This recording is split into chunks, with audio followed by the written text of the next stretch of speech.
विद्यार्थी मित्रांनो, नमस्कार. आज आपण एस.एल. मराठी BA प्रथम वर्ष एस.एल. मराठीची जी अभ्यासपत्रिका आहे त्या अभ्यासपत्रिकेचं नाव आहे अक्षर लेणी. या अभ्यासपत्रिकेतील आपण पद्यविभागाला आपण सुरुवात केलेली आहे. या पद्यविभागात एकूण 8 कविता आहेत. या 8 कवितेपैकी आपण पहिल्या कवितेचा आपण मागच्या तासिकेला आपण विचार केलेला आहे.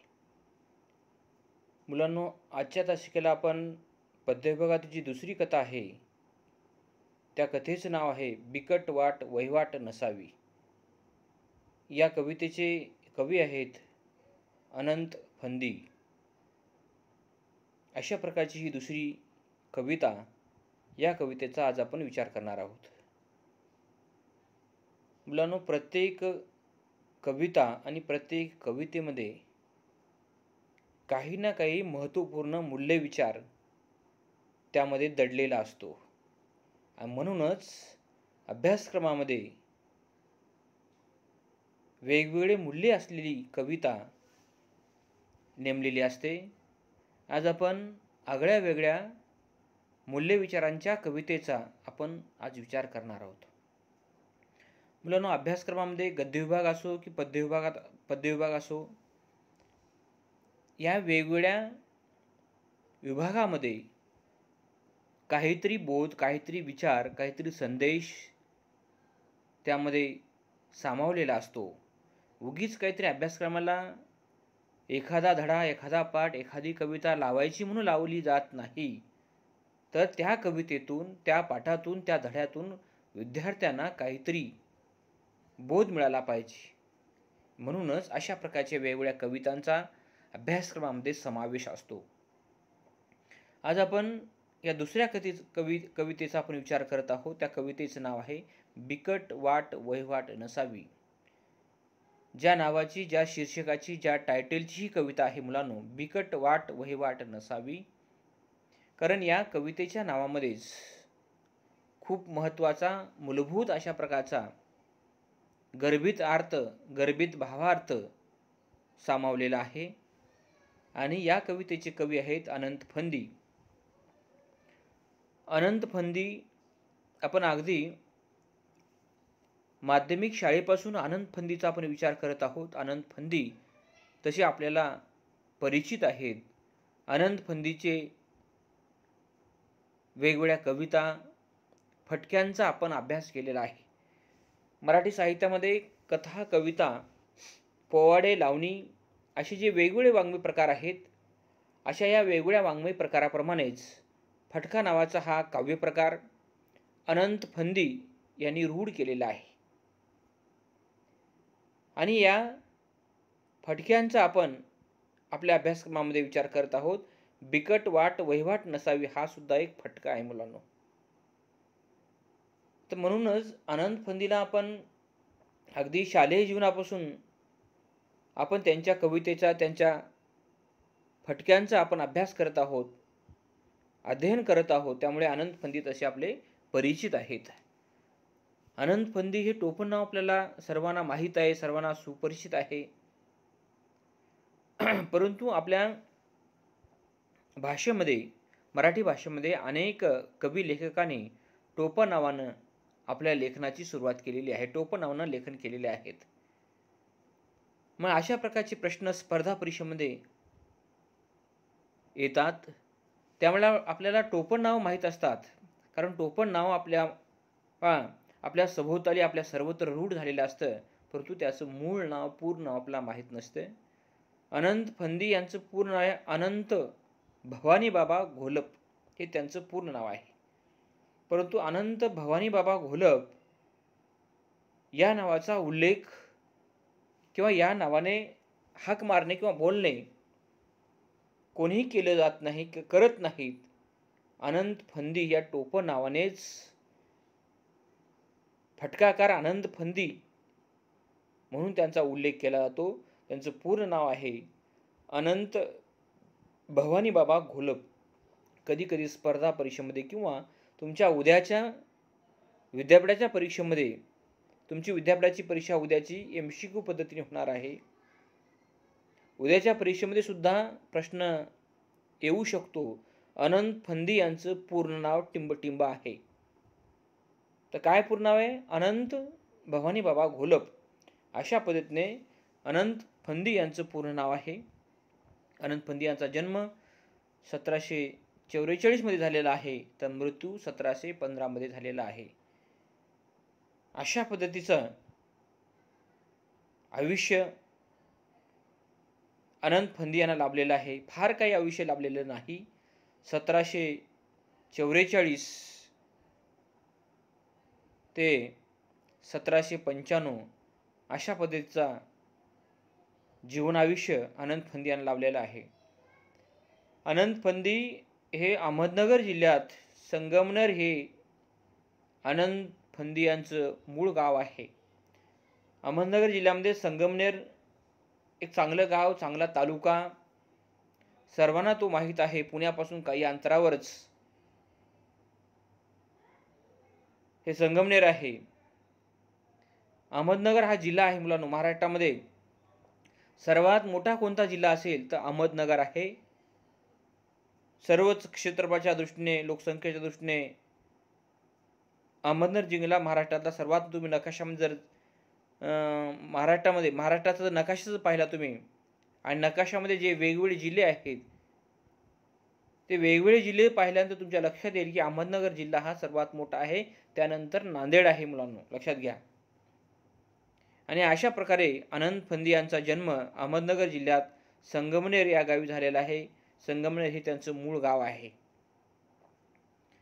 अनंत फंदी हे व्यवसायाने सराफी व गोंधळी होते, म्हणून सराफी व गोंधळीपणा हा अनंत फंदी यांचा व्यवसाय आहे.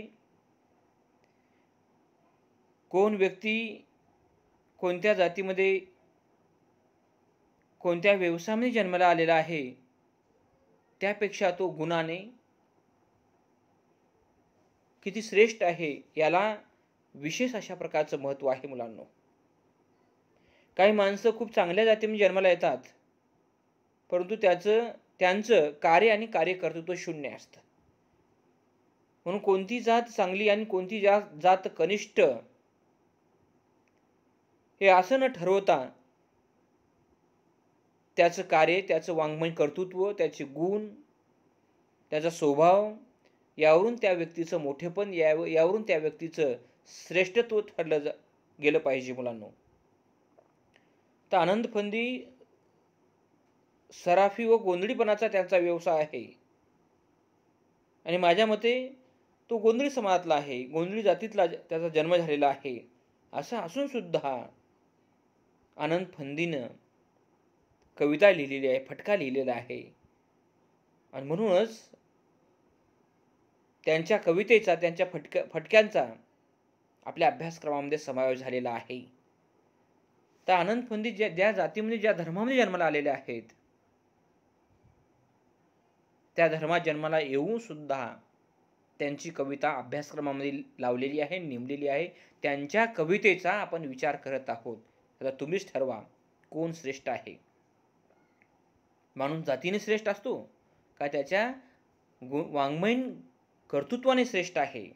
याचाच अर्थ मुलांनो, कोण कोणत्या जातीने जन्माला यावं त्यावरून त्याचं श्रेष्ठत्व, मोठेपण ठरवू नये, तर तो गुणाने, वाङ्मयाने, कर्तृत्वाने तो किती श्रेष्ठ आहे, किती महत्त्वाचं लिहितो, त्याच्या साहित्यातून, त्याच्या वाङ्मयातून समाजाला काय उपदेश मिळतो हे त्या व्यक्तीचं मोठेपण आहे. पुढे अनंत फंदी यांनी मलक फंदी या फकीराशी त्याची मैत्री झाली.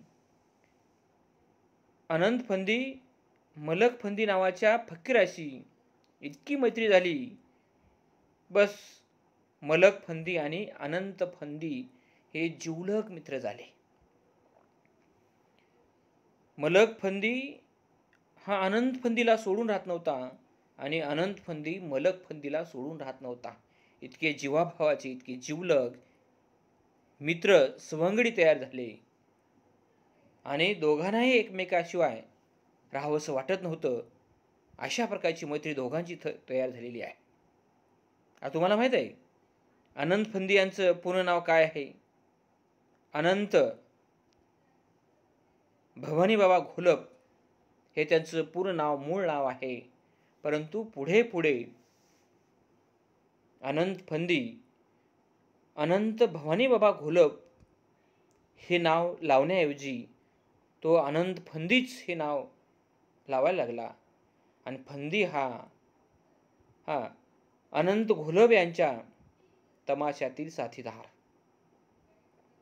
अनंत घोलप यांचा तमाशाचा, गोंधळीपणाचा हाचा फड होता आणि या अनंत घोलप यांच्या तमाशात हा मलक फंदी काम करायचा. लोकांना, समाजाला, पाहणाऱ्या प्रेक्षकांना अनंत घोलप न वाढता सर्वच लोक अनंत फंदी या नावाने बोलायला लागले, ओळखायला लागले. हे अशा प्रकारचं नाव रूढ झालेलं आहे आणि या मलक फंदीच्या मैत्रीतून फंदी हे नाव धारण झालेलं आहे. हे अशा प्रकारची अनंत फंदी या नावाची ही कैफियत आहे, ही वेगळी ओळख आहे आणि ही वेगळी ओळख धारण करण्याचं काम अनंत भवानी बाबा घोलप यांनी केलेली आहे. आणि पुढे पुढे हे अशा प्रकारच्या तमाशातून, गोंधळीपणाच्या व्यवसायातून त्यांनी फटका हा काव्य प्रकार रूढ केलेला आहे. फटका या काव्य प्रकाराची निर्मिती, फटका हा काव्य प्रकार कोणी रूढ केला असेल तर अनंत फंदी यांनी रूढ केलेला आहे. फटक्याचे सुद्धा काही वैशिष्ट्ये आहेत, काही विशेष आहेत आणि या वेगवेगळ्या वैशिष्ट्यामुळे, गुणविशेषामुळे फटका हा वाङ्मय प्रकार ओळखला जातो. फटका या वाङ्मय प्रकारची ओळख ही आगळी आहे, वेगळी आहे आणि या आगळ्या वेगळ्या ओळखीमुळे वेगळेपणामुळे फटका हा वाङ्मय प्रकार पुढे पुढे रूढ झालेला आहे आणि समाजामध्ये सुद्धा या फटका या वाङ्मय प्रकाराला, काव्य प्रकाराला समाज मान्यता, काव्य मान्यता मिळालेली आहे. आता फटक्यामध्ये कोणकोणती वेगवेगळे गुणविशेष आहेत, कोणकोणती वेगवेगळी गुणवैशिष्ट्ये आहेत? सूक्ष्म अवलोकन, व्यवहार चातुर्य, व्यवहार चातुर्य आहे, हुशारी आहे, शहाणपणा आहे, उद्बोधन आहे, प्रबोधन आहे, परखडपणा आहे, स्पष्टपणा. आता नावच आहे फटका. आपण एखादा असं फटकन मारतो लगेच मला जाऊन अरे बापरे कशामुळे मारलं, मला जाणीव करून देतो. आपल्या वागण्यामध्ये, बोलण्यामध्ये काही चुकत असेल, आपण वेगळ्या पद्धतीने काही बोलत असाल, ते जाणीव करून देणारा फटका, आपल्या गुणावर, आपल्या अवगुणावर, आपल्या दोषावर बोट ठेवणारा जो वाङ्मय प्रकार कोणता असेल तो फटका नावाचा वाङ्मय प्रकार आहे. उपदेशपरता आदी विशेष या वाङ्मय प्रकारात जाणवतात. आपण तर प्रत्यक्ष या फटका या कवितेला किंवा फटक्याला आपण सुरुवात करत आहोत मुलांनो. तुम्हाला सांगितलेलं फटका मराठी साहित्यामध्ये फटका हा वाङ्मय प्रकार कोणी रूढ केला असेल तर अनंत फंदी या कवीने रूढ केलेला आहे. मग नंतर हळूहळू लोक लिहायला लागलेली आहेत. आता आपण प्रत्यक्ष फटक्याला आपण सुरुवात करणार आहोत. फटका हा वाङ्मय प्रकार, फटका ही कविता खूप महत्त्वाची आहे, खूप मूलभूत आहे. या फटक्यातून वाचकांना, विद्यार्थ्यांना खूप काही घेता येतं मुलांनो. अशा प्रकारचा उपदेश, अशा प्रकारचा महत्त्वपूर्ण संदेश देणारा हा काव्यप्रकार जो कोणता असेल तर फटका नावाचा काव्यप्रकार आहे. म्हणूनच यासाठी अभ्यासक्रमामध्ये हा काव्यप्रकार ठेवलेला आहे, नेमलेला आहे. या फटका या काव्यप्रकारचा समावेश या आपल्या अभ्यासक्रमात झालेला आहे. आपण प्रत्यक्ष फटक्याला सुरुवात करूया मुलं. बिकट वाट वहिवाट नसावी, धोपट मार्ग सोडू नको. मग किती महत्त्वाचा विचार या फटका या कवितेतून व्यक्त झालेला आहे. तुम्ही अगदी सूक्ष्मपणे या कवितेचं, या फटका काव्यप्रकाराचं जर तुम्ही आकलन अवलोकन जर केलात तुमच्या लक्षात येतं मुलांनो. बिकट वाट वहिवाट नसावी, धोपट मार्ग सोडू नको. पहा, संसारामध्ये ऐस आपला उगाच भटकत फिरू नको. बिकट वाट वहिवाट, चांगला मार्ग, धोपट मार्ग, सरळ मार्ग कधीही माणसाने सोडू नये. बिकट वाट वहिवाट नसावी. अवघड मार्ग, नागमोडी मार्ग, अशा प्रकारचा मार्ग रस्ता कोणीही धरू नये. तर धोपट मार्ग सोडू नको. जो काही धोपट मार्ग आहे, सरळ मार्ग आहे, ज्या मार्गाने आपण अतिशय आनंदाने, आत्मविश्वासाने आपल्याला चालता येतं, असा मार्ग कधीही कोणत्याही माणसाने स्वीकारू नये, धरू नये. अशा प्रकारचा विचार अनंत फंदी यांनी या फटक्यामध्ये मांडलेला आहे. संसारामध्ये ऐस आपला उगाच भटकत फिरू नको. मुलांनो, संसार हा इतका महत्त्वाचा भाग आहे, एक महत्त्वाचा मार्ग आहे. संसार जर केला तर अगदी सूक्ष्मपणे करता येतो. संसार, ग्रामीण भागात म्हण आहे, संसार केला तर सुई इतका, नाही केला तर दाबणा इतका. कसा संसार करावा? काटकसरीने संसार करावा की मौज मजा करत संसार करावा? संसारामध्ये ऐश आपला, तर संसारामध्ये तुम्ही ऐश, मौज मजा, मस्ती, अनावश्यक खर्च, अशा पद्धतीने संसार करण्याचा प्रयत्न करा. उगाच भटकत फिरू नकोस. ज्या ठिकाणी पैशाची गरज आहे, ज्या ठिकाणी खरेदी करण्याची आवश्यकता आहे, जिथे पैसा लागतो तिथेच पैसा खर्च करावा आणि नेमका आणि नेटका संसार केला पाहिजे. मुलांनो, बरेच माणसं पैसा आला की इतकी उधळण करतात की त्यांच्या नंतर लक्षात येतं की अरे बाबा, आपलं काहीतरी चुकलेलं आहे. इकडं जा, तिकडं जा, याला घे सोबत, त्याला घे सोबत, या मित्रांना जमव, त्या मित्रांना जमव, वारे माप असे उधळण करतात. मुलांनो, अशा पद्धतीचा संसार करू नये असं अनंत फंदी आपल्या फटक्यातून सांगतात. लोकांना चिमटा घेण्याचा प्रयत्न करतात. मुलांनो, पुढे अनंत फंदी म्हणतात, चल सालस पण धरून निखालस, खोट्या बोलू नये. चालस पण धरून निखालस, खोट्या बोलू नये. पहा, कधीही दैनंदिन जीवनामध्ये जीवन जगत असताना माणसाने खरं बोललं पाहिजे, सरळ वागलं पाहिजे, स्पष्ट बोललं पाहिजे. आपल्या फायद्यासाठी, आपल्या स्वार्थासाठी उगीच खोट्या बोलू नये. ही एक गोष्ट जर खोटी माणसानं जर बोलली तर पुढे 1000 गोष्टी, 50 गोष्टी खोट्या बोलाव्या लागतात. जे आहे ते खरं बोललं पाहिजे, स्पष्ट बोललं पाहिजे. जे पोटात आहे तेच ओठावर, अशा पद्धतीने मांडलं पाहिजे. परंतु मुलांनो, समाजामध्ये अशा पद्धतीचे बोलणं, अशा पद्धतीचं वर्तन, अशा पद्धतीचे माणसं वागताना, बोलताना दिसत नाहीत. अनंत फंदी यांनी म्हणतात, पहा, चल सालस पण धरून निखालस. काहीतरी मनात धरून, मनात स्वार्थ, मनात काहीतरी हेतू, मनात काहीतरी प्रयोजन, असं काहीतरी वेगळं वाईट किंवा स्वार्थ फायद्यासाठी धरून बोलू नये. खोट्या बोलू नये. कधीच खोटं बोलू नये. मुलांनो, माणसानं कधी स्पष्ट आणि खरं बोललं पाहिजे.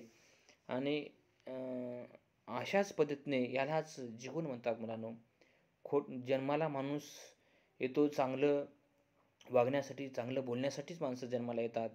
पण बरीच माणसं वेगळी वागतात, खोटं बोलतात, नाटकी जीवन जगण्याचा प्रयत्न करतात. अनंत फंदी अशा पद्धतीने वागू नये, अशा पद्धतीने बोलू नये, अशा प्रकारचा उपदेश, संदेश या फटक्यातून दिलेला आहे.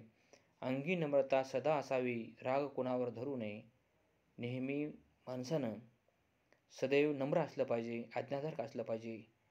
कसं असलं पाहिजे? लव्हाळीसारखं असलं पाहिजे. मुलांनो, लव्हाळी तुम्ही पाहिली असेल. पहा, लव्हाळी काय असते? ओढ्यामध्ये असते, नदीमध्ये असते, ओढ्यात असते. आणि ओढा काठोकाठ भरून जर वाहू लागला की ती लव्हाळी अशी वागते. मुलांनो, आणि पाणी, ओढ्यातलं पाणी कमी झालं की ती अशी होती लव्हाळी. परिस्थितीनुसार माणूस वागलं पाहिजे. पहा, अगदी नम्र असलं पाहिजे, लवचिक असलं पाहिजे. सगळ्या गोष्टी त्याला स्वीकारता यायला पाहिजे. एखादी गोष्ट आपली चुकत असते, माझं चुकलेलं आहे म्हणून सांगितलं पाहिजे. चुकलेलं आहे सरळ म्हणजे खरं सांगितलं पाहिजे, माझं चुकलेलं आहे, मी असं वागलेलं आहे, नाही असं करायला पाहिजे होतं. आपल्या गुण आणि अवगुण आपले दोषसुद्धा आपण व्यक्त केले पाहिजे, मांडले पाहिजे, स्वीकारले पाहिजे. अंगी नम्रता सदा असावी, राग कुणावर धरू नये. आपण उगीच संशयाने एखाद्या व्यक्तीकडे पाहणं हे चुकीचं आहे, असं आनंद पंथी सांगतात. नास्तिकपणे तू शिरुनी जनाचा बोल आपणा घेऊ नकोस. पहा, काही माणसं आस्तिक असतात, देव मानणारे, आणि काही माणसं देव न मानणारे, त्यांना नास्तिक असं म्हणतात. नास्तिकपणे तू शिरुनी जनाचा बोल आपणा घेऊ नकोस. असं मी काही देव मानत नाही आणि मी काही माझा यावर विश्वास नाही, असं उगीच लोकांचं बोलणं घेऊन काही लोक इतकं अवडंबर माजवतात की मी या विचाराचा आहे, मी नास्तिक आहे, मी विज्ञानवादी आहे. काही हरकत नाही, तुम्ही दाखवू नका ना, लोकांना नाराज करू नका. तुम्ही प्रत्यक्ष कृतीतून तुमचा नास्तिकपणा, तुमचा वैज्ञानिक दृष्टिकोन तो तुमच्या प्रत्यक्ष कृतीतून तो व्यक्त झाला पाहिजे, समाजाच्या गळी उतरला पाहिजे. आपली कृती शून्य, बऱ्याच लोकांची कृती शून्य असते, परंतु दाखवणं असं इतकं अवडंबर असतं, इतकं प्रदर्शन असतं. मुलांनो, आपल्या आपल्या जगण्याचं, आपल्या वागण्याचं प्रदर्शन न करण्याऐवजी ते आपल्या विचारातून, आपल्या वागण्यातून, आपल्या बोलण्यातून दर्शन घडलं पाहिजे, अशा पद्धतीचा विचार आनंद फंदी आणि फटक्यातून मांडलेला आहे.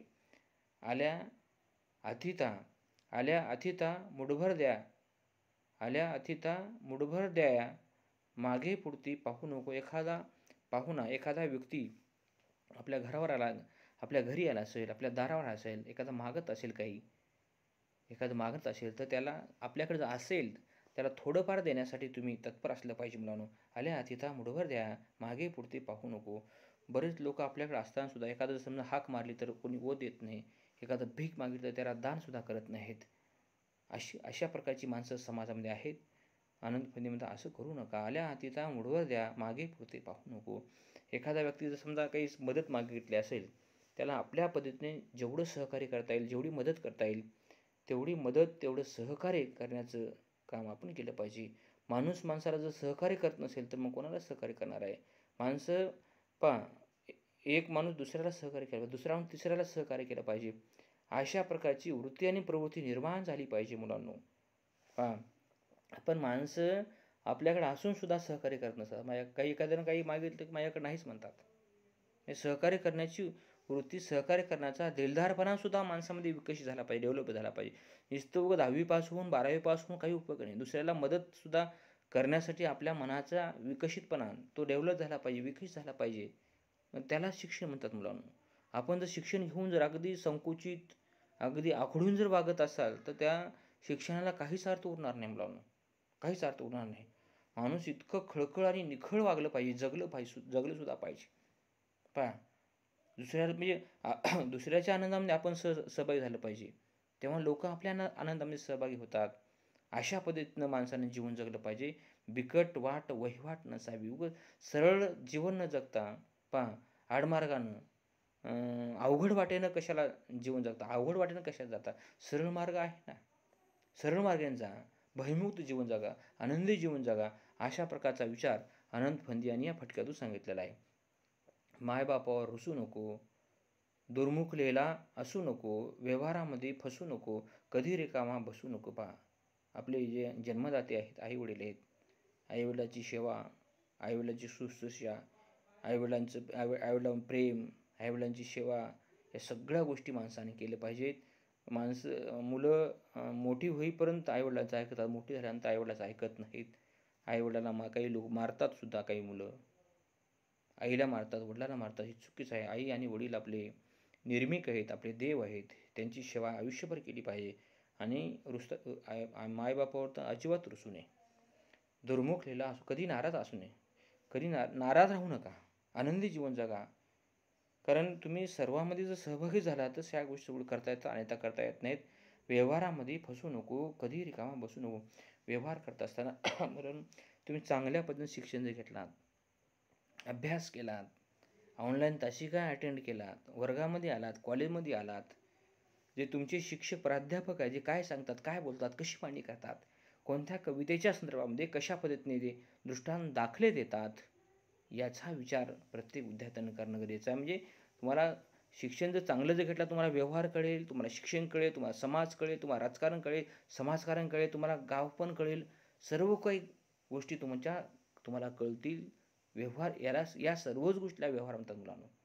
व्यवहार म्हणजे तुम्ही अगदी पोपटपंची होऊ नका. तुम्ही अगदी सर्वांगपूर्ण या सर्वच गोष्टीचं तुम्ही जर आकलन जर केलं तर या सगळ्या गोष्टी तुम्हाला कळतील. आणि आता पहा कधीही रिकामा बसू नको. आता बरेच विद्यार्थी आता रिकामे आहेत, रिकामे टेकडे आहेत, काहीच काम नाही, कुठलंच काम करत नाहीत. या मोबाईलमुळे पहा आजच्या तरुणांची पूर्णपणे वाट लावलेली आहे. आजचे तरुण पूर्णपणे उद्ध्वस्त झालेले आहेत मुलांनो. आता माझ्याकडेही मोबाईल आहे, पण या मोबाईलचा वापर मी अध्यापनासाठी करत आहे, वाङ्मयीन कार्यासाठी करत आहे मुलांनो. चांगल्या कामासाठी मोबाईलचा वापर केला पाहिजे.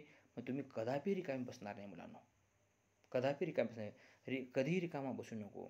घरातली कामं आहेत, शेतातली कामं आहेत, पहा कुटुंबातली कामं आहेत, कॉलेजची कामं आहेत, सगळ्या गोष्टी आहे. आपल्या डोक्यामध्ये असा व्ह्यू असला पाहिजे, मला काहीतरी बनायचं आहे, मला काहीतरी करायचं आहे. आता सध्या रिकामं डोकं सैतानाचं घर झालेलं आहे बऱ्याच विद्यार्थ्यांचं. काही विद्यार्थी चांगले आहेत, सत्मार्गी विद्यार्थी जीवन जगत आहेत. काहीतरी घेतलं पाहिजे, काहीतरी घडलं पाहिजे, अशा उद्देशाने प्रत्येक विद्यार्थी वाटचाल करणं गरजेचं आहे. पुढे अनंत फंदी म्हणतात, परी उलाढाली भलभलत्या पोटासाठी करू नको. आता आपण पाहतो, मी पाहतो, तुम्ही पाहता, लोक स्वतःच्या स्वार्थापायी, फायद्यापायी, संपत्ती मिळवण्यासाठी परी उलाढाली भलत्या भलत्या नको त्या गोष्टी करतात मुलांनो. याला कापतात, त्याला लुटतात, याला लोबडतात, याचा खून करतात, याला दबाव टाकतात. पोटासाठी करू नको. पोटासाठी फार काही लागत नाही मुलांनो. चांगलं जीवन जगा, सरळ मार्गे जीवन जगा, आनंदी जीवन जगा, स्वाभिमानी जीवन जगा. लोकांचा नाश करून लोकांना संपवून तुम्ही मोठे जर झाला तर त्यामध्ये फार मोठेपणा नाही. तुम्हाला काही दिवस आनंद मिळेल, पण तो आनंद मिळणार नाही मुलांनो. अशा पद्धतीने प्रगती करू नका. प्रगती ही कष्टाने करा, प्रगती ही घामाने करा, प्रगती ही ज्ञानाने करा. काहीतरी मिळवा, काहीतरी बघा. तुम्हाला आनंद मिळाला पाहिजे. आणि कष्टाने मिळालेलं वेळ लागेल मुलांनो, पण जे मिळालं ते शेवटपर्यंत टिकेल. अशा प्रकारचा आनंद तुमच्या मनामध्ये निर्माण झाला पाहिजे. वर्म काढूने शर्मा याला, उणे कुणाला बोलू नको. बरेच लोकांना टोचून बोलतात, टाकून बोलतात, टोमणे मारतात, उपासात्मक बोलतात मुलांनो. म्हणजे आपण असं बोललं पाहिजे. आपण समाजाशी, व्यक्तीशी, शेजाऱ्याशी, मित्राशी, मैत्रिणीशी संवाद असा साधला पाहिजे की आपल्या बोलण्यामुळे त्याचा अपमान नाही झाला पाहिजे, तो नाराज नाही झाला पाहिजे, ती नाराज नाही झाली पाहिजे. पहा, वर्म काढूने शर्मा याला, उणे कुणाला बोलू नको. अशा पद्धतीनं कोणालाही टोचून टोमणे मारून अशा पद्धतीनं बोलू नये. आपल्या बोलण्यामुळे माणसं जोडली गेली पाहिजेत. पहा, आपण अशा पद्धतीचं जीवन जगणं गरजेचं आहे. बुडवा या दुसऱ्याचा ठेवा, करूने हेवा झटू नको. दुसऱ्याचं समजा एखाद्याकडून आपण काही घेतलेलं आहे, उसनं काही काळाचं घेतलेलं आहे, घेतल्यानंतर आपण आज नाही दिलं तर उद्या तरी दिलं पाहिजे मुलांनो. बुडवा या दुसऱ्यांचा ठेवा. बरेच लोक असे असतात की घेताना फार प्रेमानं बोलतात, प्रेमानं घेतात, आणि देताना भांडणं करायला तयार असतात. असं नाही वागलं पाहिजे मुलांनो. आणि करूनी हेवा झटू नको. कोणाचा द्वेष, मत्सरता अजिबात करू नका. अशा पद्धतीचा विचार या ठिकाणी आनंद फंदी यांनी या आपल्या फटका या काव्यप्रकारातून त्यांनी मांडलेला आहे. पुढे आनंद फंदी म्हणतात, मी मोठा शहाणा धनाढ्याही, गर्वभार हा वाहू नको. मुलांनो, माणसापेक्षा माणूस कधीच मोठा नसतो, समाजापेक्षा माणूस कधी मोठा नसतो, पाहुण्यापेक्षा माणूस कधीही मोठा नसतो, आणि गुरुपेक्षा शिष्य कधीच मोठा नसतो. मी मोठा शहाणा धनाढ्याही. मीपणाचा गर्व कधीही माणसाने मिरवू नये. मीपणाची पताका कधीही माणसाने फडकावू नये. गर्वभार हा वाहू नको. गर्वाचं घर खाली होतं असं म्हणतात, ते 100% खरं आहे मुलांनो. एकाहुनी चढ एक जगामध्ये, थोरपणाला मिरू नको. असं कोणीही समजू नये की हे जग मला पूर्णपणे कळालेलं आहे, एखाद्या विषयाचं ज्ञान मलाच मिळालेलं आहे, मीच यामधला अधिकारी पुरुष आहे असं कोणीही मिरवू नये म्हणालो.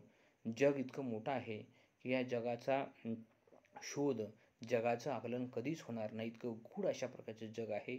आणि या जगामध्ये एकापेक्षा एक सरस आणि सर्वश्रेष्ठ माणसं आहेत मुलांनो. कधी असं दावा करू नये की मी मोठा आहे, मी शहाणा आहे. सगळ्या लोकांना समजून घेतलं पाहिजे, लोकांचं ऐकलं पाहिजे, तर लोक आपलं ऐकतील. हिमायतीच्या बळे गरीब गुरुबीला तू गुरु का होऊ नको. पहा, एखादा माणूस गरीब असेल त्याच्यावर अन्याय अत्याचार करण्याचा कधीच प्रयत्न करू नये म्हणून असे बरेच लोक करतात. गावात एखादा श्रीमंत माणूस असेल तर तो पैशाचा वापर, बळाचा वापर, काट्याचा वापर, मारामारीचा वापर करून त्या माणसाला दबाव टाकण्याचा प्रयत्न करतो. पण असं करून काहीच उपयोग नाही मुलांनो. जन्माला येताना माणूस रिकामा येतो आणि जाताना सुद्धा रिकामा जाणार आहे. जोपर्यंत माणूस जीवन जगतो तोपर्यंत अतिशय चांगल्या पद्धतीने जीवन जगलं पाहिजे मुलांनो.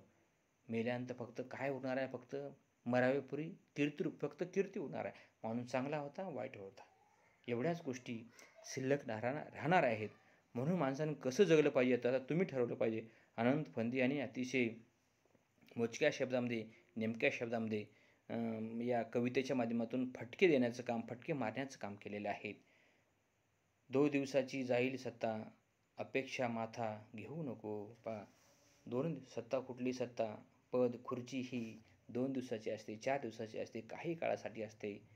परंतु माणसानं आयुष्यभर मी आधी असं माझ्याकडे खुर्ची राहणार आहे, मी आमदार राहणार आहे, मी खासदार राहणार आहे किंवा एखादं पद माझ्याकडे असं अजिबात कोणी मिळवू नये मुलांनो. अपेक्षा माता घेऊ नको. लोकांचा उगीच नाराजी ओढून घेऊन कामात नाही. विळा पैसा उचलू नको आणि उनी तराजू तोलू नको. कधीही पहा, एखादी गोष्ट मला मिळणारच आहे, मी जिंकणारच आहे, मी विजय होणारच आहे असं अजिबात होऊ नये. माणसाला दोन्ही गोष्टी माहीत असल्या पाहिजे, विजय आणि पराजयसुद्धा दोन्ही माहीत. पहा, माणसाला यशही सहन करता आलं पाहिजे आणि अपयशसुद्धा सहन करता आलं पाहिजे. विजयाचा आनंदोत्सव साजरा करता आला पाहिजे आणि पराजयसुद्धा सहन करता आला पाहिजे. या दोन्ही गोष्टी माणसाला जमल्या पाहिजे. उनी तराजू तोलू नको. उगीच माणसाला तराजू म्हणून तोलू नये. माणसाचं वजन, माणसाचं मूल्यमापन कधीच माणूस म्हणतो हा मला माणूस समजला, मी माणसं ओळखतो, काहीच ओळखू येत नाही. माणूस इतका गूढ आहे मुलांनो की माणूस काहीच समजत नाही, लक्षात घ्या. उगीच माणसाला म्हणजे मी याला चांगलं ओळखतो, याचा मला अंदाज आहे. माणसाचा कोणाचा माझा अंदाज तुम्हाला कळत नाही, तुमचा अंदाज मला कळत नाही. माणसाचं मन इतकं गूढ आहे की त्या मनाचा शोध आजपर्यंत कोणालाही लागलेला नाही. इतकं मिस्ट्री माइंड आहे, मिस्ट्री गूढ आहे मुलांनो. म्हणून गहाण कोणाचे डोलवू नको. उगीच भीक तू मागू नको. एखाद्याची वस्तू आपण जर ठेवून घेतली असेल, पैसा दिला असेल तर ती वस्तू कायमची आपल्याकडे ठेवू नये. तो मागितल्यानंतर त्याची पैसे तो आपल्याला दिल्यानंतर त्याची वस्तू त्याला देऊन टाकून द्या. आणि उगीच भीक तू मागू नको. भीक मागायची वेळ येऊ देऊ नये मुलांनो. लोक इतकं स्वैर वागतात, इतकं मस्तवाल वागतात की आपण कसं जगत आहोत, कसं वागत आहोत याचे थोडंसुद्धा त्यांना भान नसते मुलांनो. आणि मग शेवटी मग कशी वेळ येते, मग भीक मागण्याची वेळ येते, लोक हात पसरण्याची गरज येते. पण अगोदरच आपण आपली ताकद पाहून जर अंतरून पाहून जर पाय पसरण्याचा जर प्रयत्न केला तर भीक मागण्या येण्याची वेळच येणार नाही मुलांनो. आपण आपली ऊर्जा, आपली एनर्जी, आपली क्षमता बघून आपण खर्च करण्याचा प्रयत्न माणसाने केला पाहिजे. अतिशय महत्त्वाचा विचार आनंद फंदी यांनी या फटक्यामध्ये सांगितलेला आहे. स्नेहासाठी पदरमोड कर, परंतु जामीन राहू नकोस. प्रेमासाठी, आपुलकीसाठी, मायासाठी, ममत्वासाठी 2 पैसे खर्च झाले हरकत नाही, परंतु जामीन राहू नको. कोणाकडे घाण राहू नका तुम्ही, कोणाची गुलाम होऊ नका, लक्षात घ्या. जर पैसे असतील तर खर्च करा. खर्च केल्यानंतर पैसे मिळवण्याची तुमच्यामध्ये क्षमता असेल तर खर्च करा. विनाकारण कोणाची गुलाम, कोणाच्या बोलणं अशा पद्धतीने जीवन जगू नये असं आनंद फंदी यांनी या फटक्यामध्ये सांगितले आहे. उगीच निंदास्तुती कुणाची स्वहितासाठी करू नको. बरी खुशामत शहाण्याची बरी, मूर्खाची ती मैत्री नको. किती महत्त्वाचा विचार आनंद फंदी यांनी या कवितेमध्ये मांडलेला आहे. बरेच लोक आपल्या स्वार्थासाठी, फायद्यासाठी लोकांचा उदो, लोकांचं कौतुक, लोकांची स्तुती करतात, पण स्तुती केली पाहिजे मुलांना. एखादी गोष्ट चांगली घडली असेल, एखादी गोष्ट चांगली घडली असेल, एखादी गोष्ट चांगली घडत असेल, एखादा माणूस खूप चांगलं नाविन्यपूर्ण असं यश संपादन केलं असेल तर जरूर त्यांचं कौतुक केलं पाहिजे. परंतु तो काहीच केलेला नाही आणि तू अरे वा फार हुशार आहे बरं का, तू फार शहाणा आहे बरं का, तू खूप चांगला आहे बरं का, त्याच्यामध्ये चांगले जर गुण असतील तर जरूर त्या माणसाचं कौतुक करा. पण चांगले गुण नसताना त्याची कौतुक करणे हे अतिशय धोकादायक आहे मुलांनो. माणसं स्वतःची पोळी भाजून घेण्यासाठी अशा पद्धतीने लोकांना फार डोक्यावर घेतात आणि ती माणसं कधी पडतात हे कळतसुद्धा नाही. बरी खुशामत शहाण्याची, बरी मूर्खाची ती मैत्री नको. एखादा चांगला माणूस असेल तर त्याच्यासोबत मैत्री करणं काही हरकत नाही. मूर्खासोबत मैत्री करू नये मुलांनो. मैत्री कोणासोबत करावी आणि कोणासोबत करू नये हे आपण ठरवलं पाहिजे आणि माणसंसुद्धा असे ओळखले पाहिजे मुलांनो. आपल्यामुळे मित्राची उंची वाढली पाहिजे, म्हणजे आणि मित्रामुळे आपली उंची वाढली पाहिजे. एकमेकामुळे दोघांचाही भलावण झाली पाहिजे, म्हणजे दोघांचाही फायदा झाला पाहिजे. कष्टाची बरी भाजी भाकरी तूप साखरे चोरू नको मुलांनो. बघा, आपल्या घरी जी चटणी मिरची भाकर आहे तीच कामाची, तीच आपला शेवट जाणार आहे. परंतु चोरी करून तूप साखर खाण्यामध्ये ते आनंद नाही, समाधान नाही. आणि ती चोरून आणलेलं किंवा उसनं आणलेले तूप साखर, उसनं आणलेलं समजा काही मलिदा असेल, पेढा असेल, ते जास्त शेवटपर्यंत आपल्याला खाता येणार नाही. जे आपलं आहे कष्टाचं तेच महत्त्वाचं आहे. दिली स्थिती देवाने तिथंच मानी सुख, कधी विटू नको. जे काही समयाशी सादर व्हावे, देव ठेवील तैसेची राहावे. संत सावतामाळी यांचा अभंग या ठिकाणी लागू पडतो मुलांनो. असल्या गाठी धनसंचय कर, सत्कारी वेळ हटू नको. पण असल्या गाठी धनसंचय कर. आपल्याकडे जर काही असेल तर कष्टानं मिळवायला जर असेल, सरळ मार्गी मिळालं असेल ते आवश्यक तेवढंच जमवून ठेव. आणि जर अधिकचं वाटत असेल तर दुसऱ्यांची सेवा, दुसऱ्यांना सहकार्य सेवार्थ करण्याचं कामसुद्धा केलं पाहिजे. कर सत्कार्य वेळ हटू नको. आणि अशा वेळेला लोकांना खाऊ पिऊ घालण्यासाठी माणसाने कधी मागे पुढे पाहू नये. अन्नदान, नेत्रदान, रक्तदान या सर्व गोष्टीमध्ये अन्नदान हे सर्वश्रेष्ठ दान आहे. जर आपल्याकडे जर असेल तर लोकांना जरूर खाऊ घातलं पाहिजे, लोकांचा आत्मा शांत झाला पाहिजे. अशा पद्धतीचा विचार समाजातल्या प्रत्येक माणसाने अशा पद्धतीने जीवन जगले. पण समाजामध्ये अशा पद्धतीने जीवन जगताना माणसं दिसत नाहीत. म्हणून आजच्या परिस्थितीला हा फटका, ही कविता तंतोतंत लागू पडणारी आहे. आता तूच गुज गोष्ट सांगतो, सत्कर्मी तू टाकू नको. अनंत फंदी म्हणतात, तुला एक महत्त्वाचा विषय सांगतो. चांगल्या कार्यासाठी कधी हटू नये. समाजसेवा आहे, समाजसेवा आहे, लोकांना सहकार्य आहे, अडीअडचणीला जी माणसं असतील त्याला धावून जाणे आहे. अशा पद्धतीची कामं समाजामध्ये केली पाहिजेत. आजही माणसं काही आहेत मुलांनो, नाही असं नाही, पण चांगले सत्कार्य करणाऱ्या माणसाची संख्या फार अगदी 1-2% आहे फक्त. जवळपास 98% लोक ही अशा पद्धतीने चुकीच्या जीवन जगायला लागले आहेत. आणि हा विचार या ठिकाणी अनंत फंदी यांनी मांडलेला आहे. सुविचारा कातरू नको, सत्संगत अंतरू नको, द्वैताला अनुसरू नको.